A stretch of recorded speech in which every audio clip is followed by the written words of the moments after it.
Welcome to this practice based on the stomach and spleen meridians.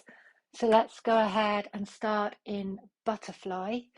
So you can do butterfly pose however you like. A couple of suggestions. One is to bring the soles of the feet together, knees in a diamond shape, and support the knees in a bolster, and then to fold forwards, maybe supporting your head a brick with a blanket on top, something like this.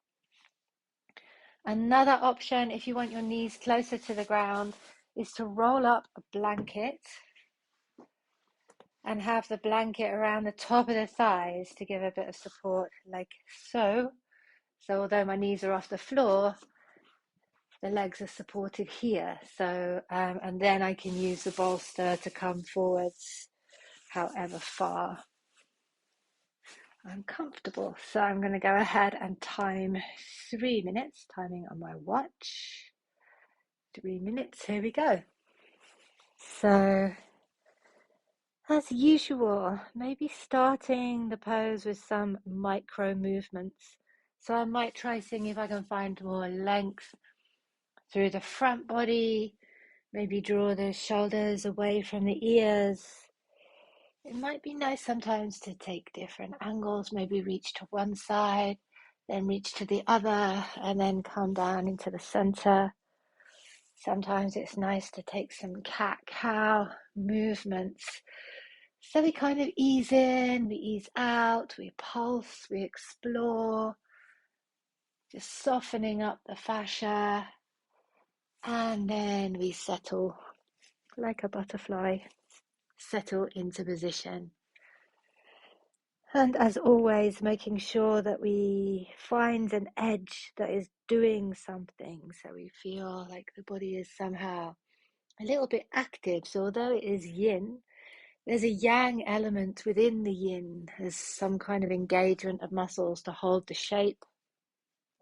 And the edge itself, I would say, is a bit of a yang concept, although we approach the edge in a very yin way. So we come in slowly, we come in softly, we make sure it's a place of interest, but it's a place that's compassionate. So we're choosing something for the body that's gentle and compassionate. So we have around about 1 more minute. I'll give you some silence.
Okay, so coming up nice and slowly, removing your props that you might have been using, and find the position you would like to be in for your counter pose. So maybe sitting up with the arms hooked around the knees so you can kind of effortlessly keep the spine up nice and long. Maybe some silence and stillness, or maybe rocking gently from side to side, just taking a little bit of time to receive the after effects of the work we just did.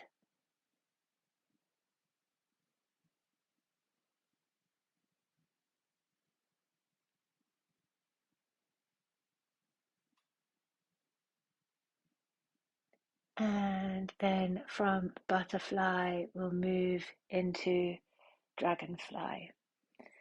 So if you need any height underneath the hips, go ahead and sit on some blocks or cushion and take the legs wide, not necessarily as wide as possible, comfortably wide, let's say. And see where your feet land. So some of us, if we're quite externally rotated, the feet will be rotating backwards. If we're quite internally rotated, the feet will be rotating inwards. I would say it's ideal to have the feet relaxed, but in a neutral position. So if you find yourself really going strongly one way or the other, then see if you can engage some muscles to hold the legs in place. Or ideally, we don't engage the muscles, so maybe you can use bolsters. So placing a bolster behind the leg to stop the feet from flopping right the way out, or vice versa on the inside. And then let's make tents with the fingers. And think about creating length through the front of the body. Think about snaking through the spine. So again, exploring different angles, maybe easing in, easing out. And when you find the level, the place that you're happy to stay up for 3 minutes, and let's go ahead and stay and breathe.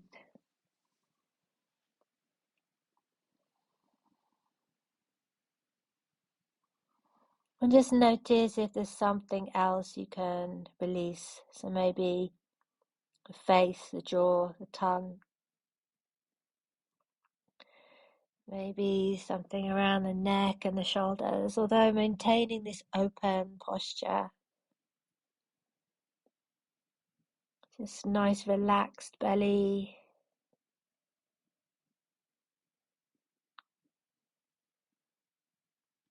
Nice relaxed legs.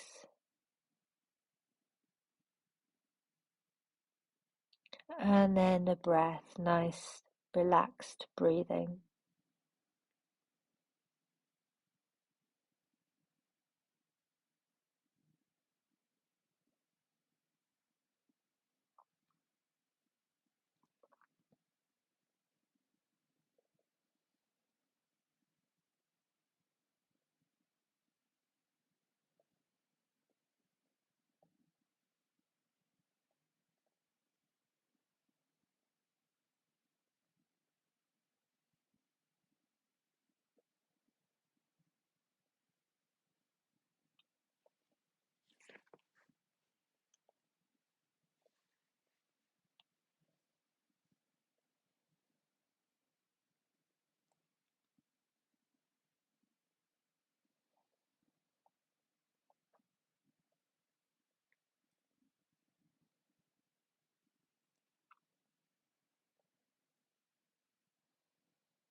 And that's 1 more minute.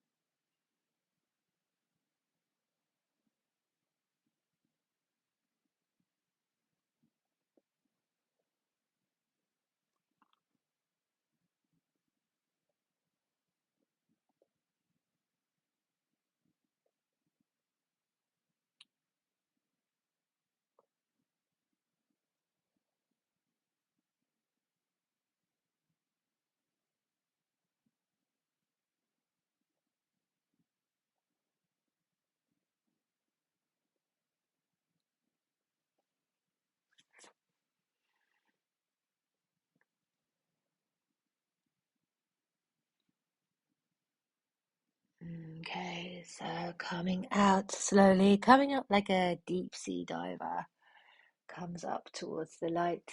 So lifting up onto the hands, walking the hands up towards you. And we take our moment of space in between the poses to feel and experience.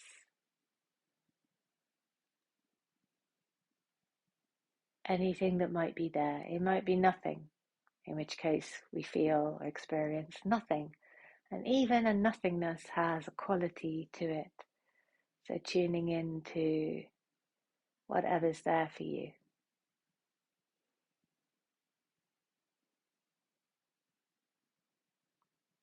Okay, and the next pose is dragon. So let's come up onto all fours, and here you'll want to use your blanket to make some padding underneath the knees. And if you have them, have your 2 bricks handy. Let's put them on the tall settings. And you might want a bolster behind the back knee. So we'll start fairly high up, but just to show you, the bolster is to put under that back knee to support the leg as you go forwards. And especially if you're hypermobile and the hips just want to go, then the bolster can hold you in a more kind of integrated position. So it might be that you want the bolster anyway for a bit of support, but if you've got very mobile hips, then I suggest you try it anyway. It's worth a try. So we'll start off anyway in 90-90. We'll do 3 different positions and we'll do a minute in each position. So I'll go ahead and set the timer for 1 minute. There we go. So if you put your hands on your hips, feel the hips level, and then think about tilting the hips backwards. So posterior tilt to the hips, or if you think about pointing your sit bones forwards, or you're pointing your tail towards the front heel, and see if you can find something happening on the front of that back hip. Maybe stretching into the hip flexors, maybe stretching into the psoas muscle. And as always, we breathe.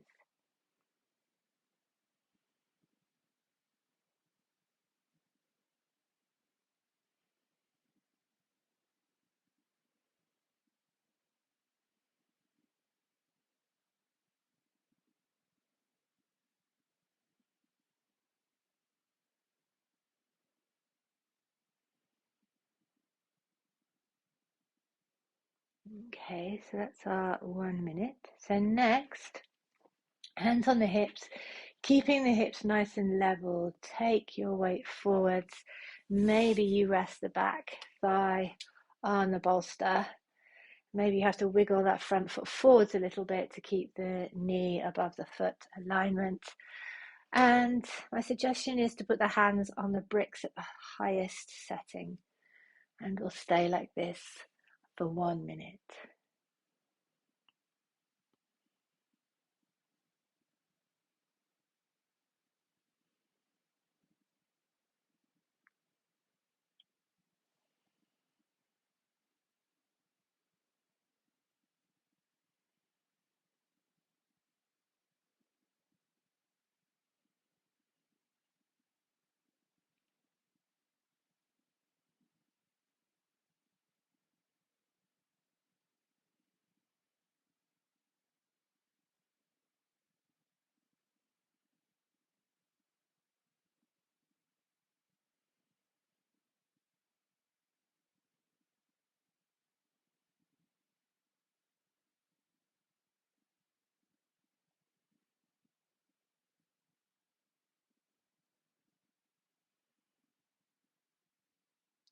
Okay, so releasing, and let's move the bolster out of the way if you're using it.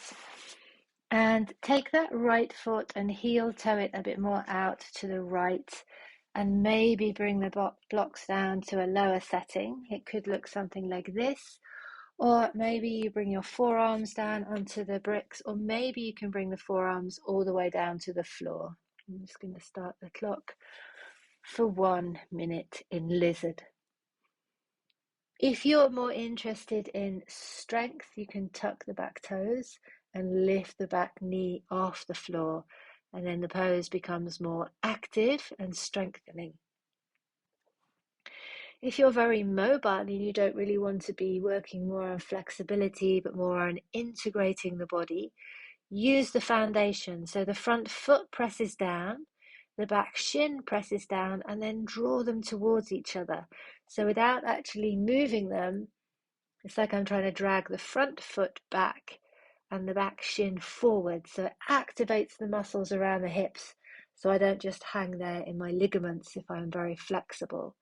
So if you're more flexible, you can use this pose to work more on that integration, engagement, and strengthening aspect. If you're more working on the flexibility, then you can let go into the pose. And there we go. That's our 1 minute.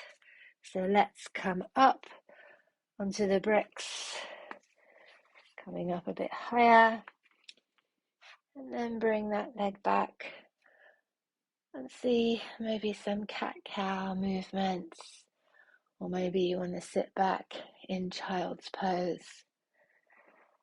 Just notice if the two hips feel different now.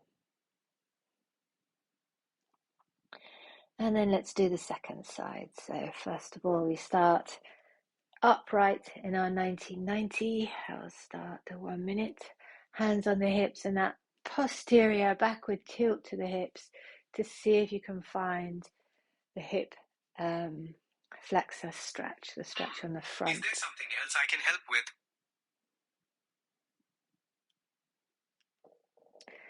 See if you can find the hip flexor stretch, the stretch on the front of that back thigh.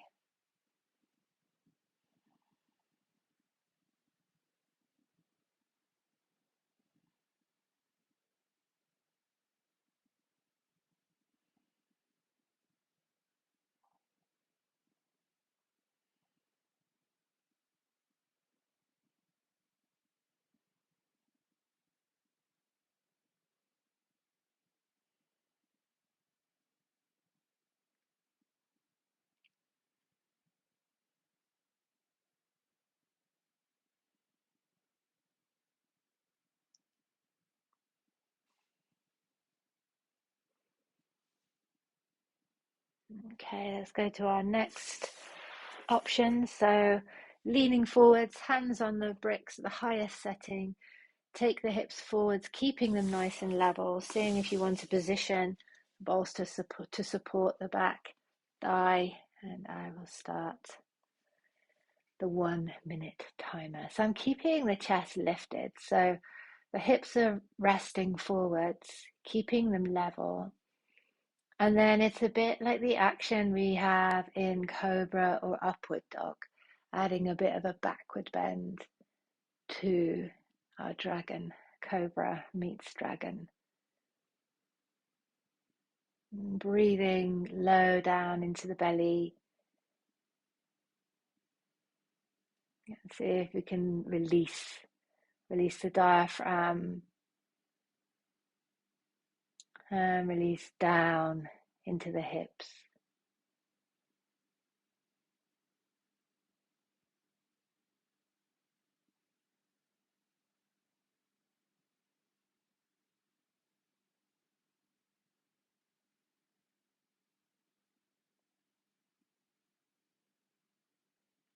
Okay, so next, break, taking the bolster out of the way if you're using it,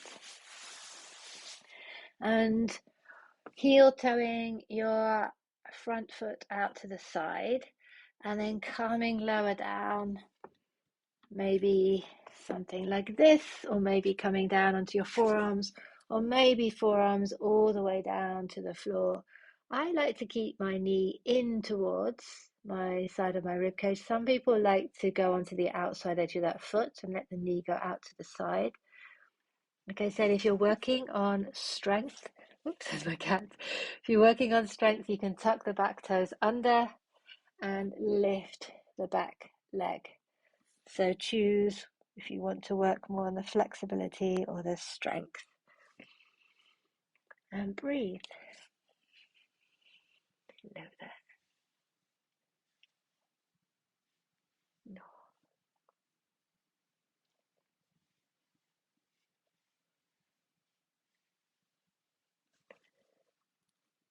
What you doing? So again, if you want to activate, the front foot is dragging back, the back shin is dragging forwards.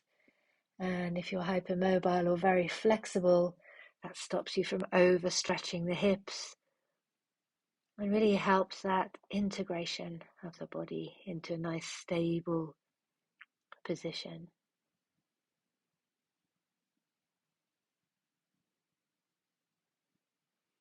Okay, so that's our 1 minute. So slowly coming up, walking the hands up onto the bricks, bringing your leg back, watching out for cats that might be in the way. And choose your rebound, so maybe some cat-cow. Maybe you want to sit back in child's pose. See what your body is asking you to do.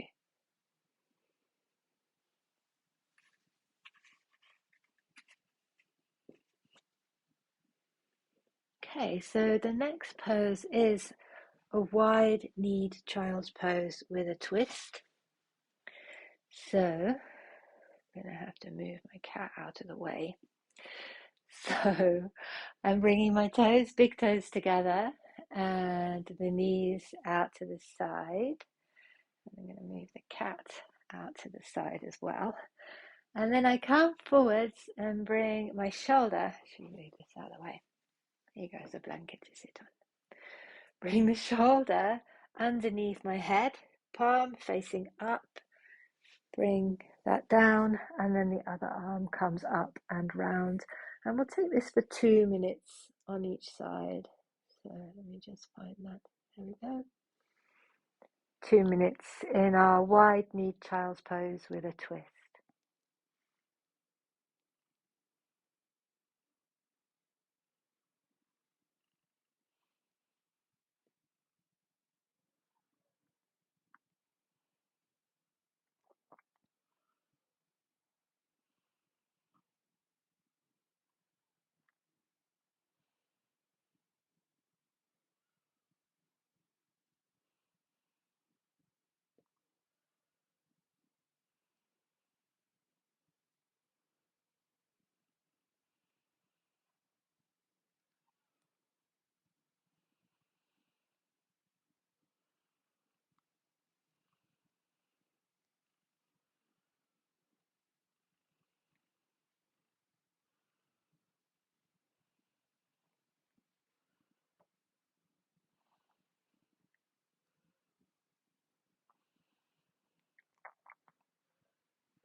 Okay, coming out of the twist, and you're ready. And let's go straight onto the second side. So bringing the shoulder down underneath the head, and the other arm comes up and round and binds, and we relax into the shape on this side.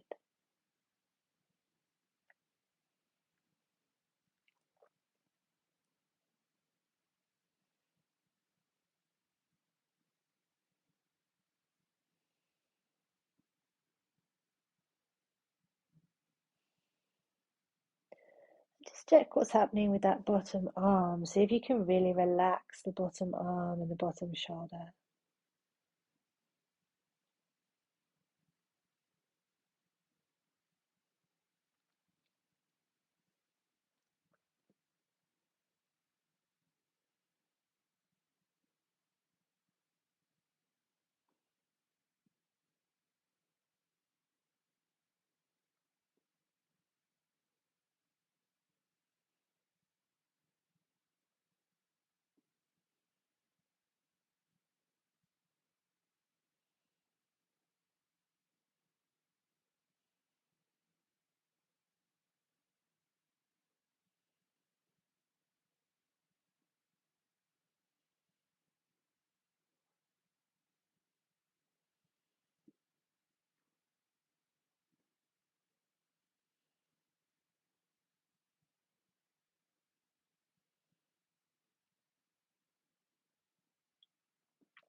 Okay. Slowly, slowly coming up. And we'll come straight from our wide-kneed child into Sphinx position. So making your way forwards onto your belly and resting your elbows underneath your shoulders. Our time is 2 minutes in our Sphinx.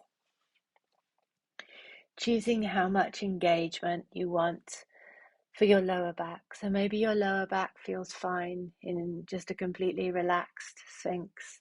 Or maybe you need to find some engagement by pressing the pubic bone down, and maybe by pressing the arms down. Some people find pressing the floor away good, or sometimes drawing the floor towards you good, or sometimes just pressing straight down. So have a bit of a play and experiment with pressing down with the pubic bone, pressing down with the arms. That may give some engagement in the abdomen as well, in order to find an edge that feels good for your lower back.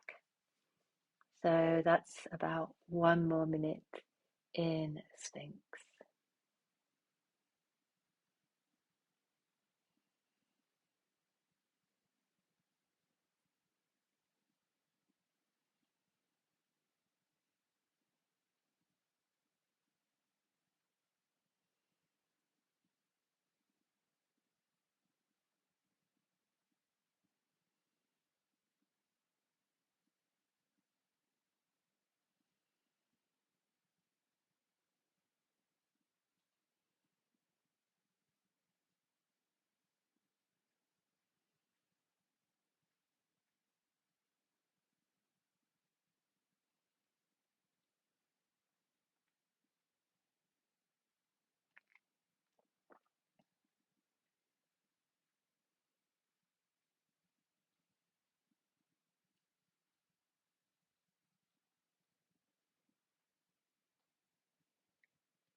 Okay, so coming now to resting your forehead on your hands in crocodile.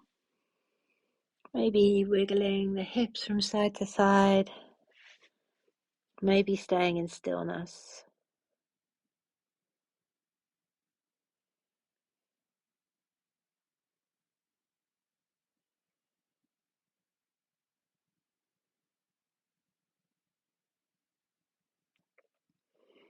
And then if you have time to take a Shavasana, then go ahead and take Shavasana in your own time.